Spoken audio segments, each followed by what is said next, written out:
Okay, this is the Aqua Rite electronic chlorine generator that we have. I just turned the power off and it hasn't been working.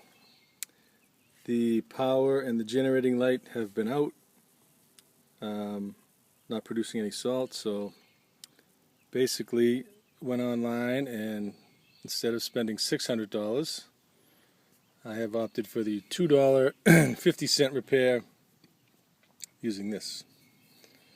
This little item, I hope, is the problem, and this cost $2.50, and we're going to see if it works.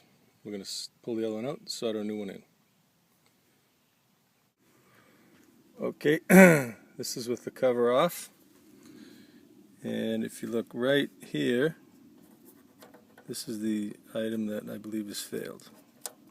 Right here. I'm going to take this out. Actually, look at that, I just touched it and it's crumbling. It's got a big crack in the back. So looking good right now. I'm going to take it out with a soldering iron. Okay, just replaced the part. We're going to turn on the pumps, which will give it power. I'm going to put this on auto. Hopefully we'll see 2 green lights. Let's see what happens. There we go, we got no flow, but the power light came on, that's key. This is still in the off position. Let's see, that no flow should clear.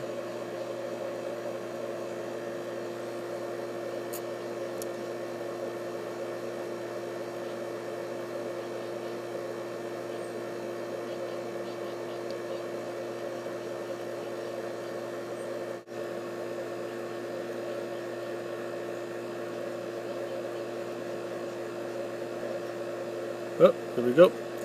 No flow is clear. Now we're going to put it to auto. And there we go. It says it's generating. So, it looks like we have success. Let me show you what this thing looked like when I took it out. It actually fell apart. So there you go. $8 repair.